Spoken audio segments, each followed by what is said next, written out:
اعوذ باللہ من الشیطان الرجیم بسم اللہ الرحمن الرحیم رب اشرح لی صدری ویسر لی امری واحلل عقدۃ من لسانی یفقہوا قولی۔ محترم بزرگوں و بھائیوں و بہنوں، آج میں آپ کے سامنے سورہ زلزال کی تفسیر بیان کروں گا۔ سورہ زلزال جو ہے 30ویں پارے میں ایک مختصر سی سورہ ہے، لیکن اس سورے کے اندر اللہ تبارک و تعالیٰ نے قیامت کے سلسلے میں اتنی بہترین طریقے سے بیان کیا ہے جو ہر انسان بخوبی اس کو سمجھ سکتا ہے۔ بسم اللہ الرحمن الرحیم۔ اذا زلزلت الارض زلزالها واخرجت الارض اثقالها وقال الانسان ما لها يومئذ تحدث اخبارها بان ربك اوحى لها يومئذ يصدر الناس اشتاتا ليروا اعمالهم فمن يعمل مثقال ذرة خيرا يره ومن يعمل مثقال ذرة شرا يره۔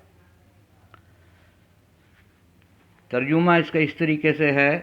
جب زمین ایک سخت بھونچال سے ہلا دی جائے گی اور زمین اپنے اندر کے بوجھ باہر نکال دے گی اور انسان کہے گا کہ اسے کیا ہو گیا۔ اس دن میں زمین میں اپنے تمام حالات بیان کر دے گی۔ قیامت کے دن زمین جو ہوگی وہ اپنے تمام حالات بیان کر دے گی، کیونکہ تیرے رب نے اسے حکم دیا ہوگا تاکہ ان کو ان کے اعمال دکھا دیے جائیں، تو جو ذرہ برابر بھی نیکی کرے گا وہ اسے دیکھ لے گا، اور جو ذرہ برابر بھی برائی کرے گا وہ بھی اسے دیکھ لے گا۔ اسلامی عقائد میں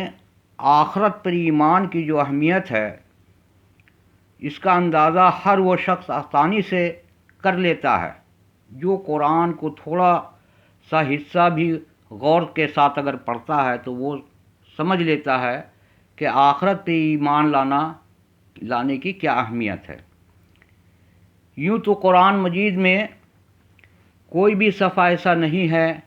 جس میں آخرت کے بارے میں تذکرہ نہ آیا ہو۔ اس کے علاوہ کتنی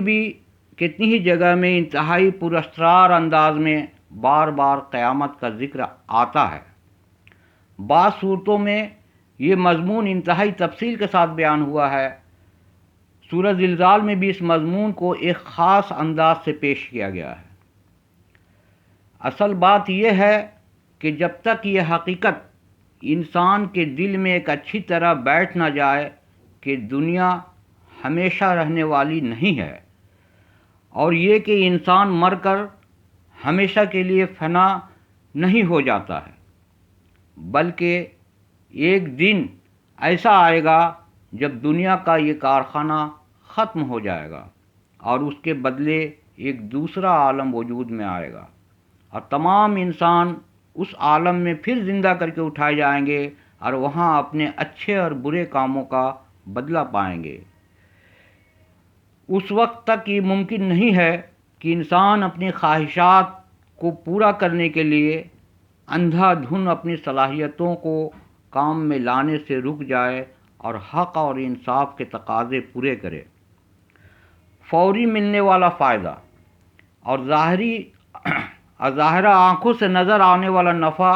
انسان کو سب کچھ کرنے پر آمادہ کر دیتا ہے، اور یہی سارے فساد کی جڑ بن جاتا ہے۔ اسی لیے اس بات کی ضرورت ہے کہ انسان دنیا کی اصل حقیقت کو سامنے رکھے، اور جو چیز آج اس کی ظاہر آنکھوں سے پوشیدہ ہے اسے وہ اپنی عقل کے آنکھوں سے دیکھے اور اسی کے مطابق عمل کرے۔ اسی لیے اللہ تبارک و تعالیٰ نے انسانوں کو آنے والی وہ حقیقت سے باخبر کرنے کے لیے بار بار اور مختلف انداز میں قیامت اور آخرت میں ملنے والی جزا اور سزا کا ذکر فرمایا ہے۔ قیامت کس طریقے سے آئے گی اس کے کتنے ہی مناظر قرآن پاک میں پیش کیے گئے ہیں۔ ان میں سے ایک شکل وہ بھی ہے جسے ہم شدید زلزلہ سے سمجھ سکتے ہیں۔ زلزلہ کا تصور ہر انسان سمجھتا ہے اور بخوبی جانتا ہے کہ جب زلزلہ آتا ہے تو زمین ہلنے لگتی ہے، لیکن وہ کچھ حصے میں ہوتی ہے، ہر پورے دنیا میں ایسا واقع نہیں ہوتا ہے، کچھ ایریے میں اس طریقے سے ہوتا ہے۔ تو انسان اس کو بخوبی سمجھتا ہے کہ زلزلہ کیا چیز ہے، اور اگر زیادہ شدت سے وہ آتی ہے تو وہ مکان ڈھہ جاتے ہیں، کافی جانی نقصان ہوتا ہے۔ تو اس سورے میں یہ جو زلزلے کا بتایا جا رہا ہے کہ یہ زلزلہ اتنا شدید ہوگا، یہ قیامت کا زلزلہ اتنا شدید ہوگا کہ اس وقت انسان پر ایک عجیب پریشانی طاری ہوگی اور اس کی سمجھ میں کچھ نہیں آئے گا کہ یہ کیا ہو رہا ہے۔ لیکن جب وہ دیکھے گا کہ آج زمین کا ذرہ ذرہ زبان بن کر اس کے تمام حالات کو دہرا رہا ہے جو کبھی دنیا میں گزرے تھے، اور ہر انسان دیکھے گا اس نے جو کچھ کیا تھا وہ ذرہ ذرہ اس کے سامنے موجود ہے، اس کی پریشانی کی کوئی حد نہ رہے گی، اور انسان اس وقت اپنے آپ کو ایک عجیب بے چینی اور بے چارگی کے عالم میں پائے گا۔ یہ صورتحال جس سے انسان کو یقیناً دوچار ہونا ہے، اللہ تعالیٰ نے اس کی ایک جھلک آج انسان کے سامنے رکھ دی ہے، اور یہ اس کے لیے کل وہ یہ نہ کہہ سکے گا کہ اسے اس کی کچھ بھی خبر نہ تھی، اسے کچھ بھی اس کی خبر نہ تھی کہ ایک ایسا دن بھی آنے والا ہے جہاں قرآن پاک میں بار بار آنے والی حقیقت کو یاد دلایا گیا ہے۔ اور اس اعتبار سے یہ چھوٹی سی سورہ انسان کی ہدایت کے لیے بہت کافی ہے، بشرطے کہ غور و فکر سے کام لیں۔ آج جو حقیقتیں نظروں سے پوشیدہ ہیں انہیں اپنی عقل کی آنکھ سے دیکھنے کی کوشش کریں۔ قیامت کی اصل حقیقت کیا ہوگی اس کا ٹھیک ٹھیک سمجھ لینا تو اس لیے ممکن نہیں ہے کہ اب تک انسانی تجربے میں اس طرح کا کوئی واقعہ آیا ہی نہیں ہے جس کو مثال بنا کر وہ اس ہونے والے واقعے کو سمجھ سکے۔ اس لیے اس واقعے کو سمجھانے کے لیے ان باتوں کا ذکر کیا جاتا ہے جس سے انسان کچھ نہ کچھ واقف ہے۔ زلزلے اور بھونچال کا تجربہ انسان کو بار بار ہوا ہے۔ اچانک زمین ہلنے لگتی ہے، اور اگر یہ ہلنا کچھ زیادہ ہو تو اس کی وجہ سے طرح طرح کی تباہی آتی ہے، مکانات گرتے ہیں، زمین پھٹ جاتی ہے، پہاڑ گرنے لگتے ہیں، اور بس اس ایسی کچھ حقیقت قیامت کی بھی ہوگی، اور زمین پر بسنے والے ہر مخلوق کو اس ہلاکت سے دوچار ہونا ہوگا، اور اس زلزلے کے نتیجے میں آئے گی، جیسا کہ قرآن کے دوسرے مقامات پہ بیان کیا گیا ہے، یہ کیفیت سور پھونکنے کے وقت ہوگی جہاں جاندار ہلاک ہو جائے گا اور معلوم نہیں کب تک دنیا اسی حالت میں رہے گی۔ اس کے بعد دوسرا سور کا حکم ہوگا، دوسری بار جب سور پھونکا جائے گا تو تمام انسان زندہ ہو کر ایک دوسرے عالم میں اٹھائے جائیں گے۔ اس وقت زمین ان تمام انسانوں کے جسم کے حصے جو بھی اس پر بسے تھے وہ اپنے باہر نکال کر کے رکھ دے گی، اور سب انسان اللہ کے حکم سے دوبارہ جی اٹھیں گے۔ یہ صورتحال بڑی بھیانک ہوگی، انسان کی سمجھ میں کچھ نہیں آئے گا کہ کیا ہو رہا ہے۔ اس کیفیت کو انسان اس نئی صورتحال میں دیکھ کے یہی کہے گا کہ اے خدا یہ کیا ہو رہا ہے۔ اس دن یہ زمین ان تمام حالات کو بیان کرے گی جو اس پر گزرے ہوں گے، جو ہم زمین پہ جس طریقے سے جہاں رہے ہوں گے، زمین اس کی گواہی دے گی کہ یہ بندہ کیسے عمل کرتا تھا، اس زمین کے اوپر کیا کیا اس نے کی ہے۔ اسی طرح انسان کے تمام حرکتوں کا ایک مکمل ریکارڈ پیش کر دیا جائے گا۔ رہی یہ بات کہ زمین یہ کام کس طرح کرے گی، تو اس لیے ایک بنیادی بات بتائی گئی ہے آیت نمبر 5 میں، فرما دی گئی ہے کہ کیونکہ تمہارا رب اسے حکم دے گا کہ وہ اپنی سرگزشت بیان کرے، اس لیے وہ یقیناً ایسا کرے گی۔ کیا دقت ہے کہ اللہ جس چیز کو جو کام لینا چاہے وہ لے سکتا ہے، اس کی قدرت میں زمین وہ کام انجام دے گی جو بظاہر ہمیں ناممکن سے معلوم ہوتی ہے۔ اس موقع پر آپ یہ بھی سوچ لیں تو بے محل نہ ہوگا کہ آج سائنسی معلومات کے دور میں ہمیں یہ بات بتائی جا رہی ہے، انسان جو کچھ بولتا ہے، یہاں تک کہ جو کچھ وہ حرکات کرتا ہے، وہ ان سب لہروں کی شکل میں فضا میں باقی رہتا ہے۔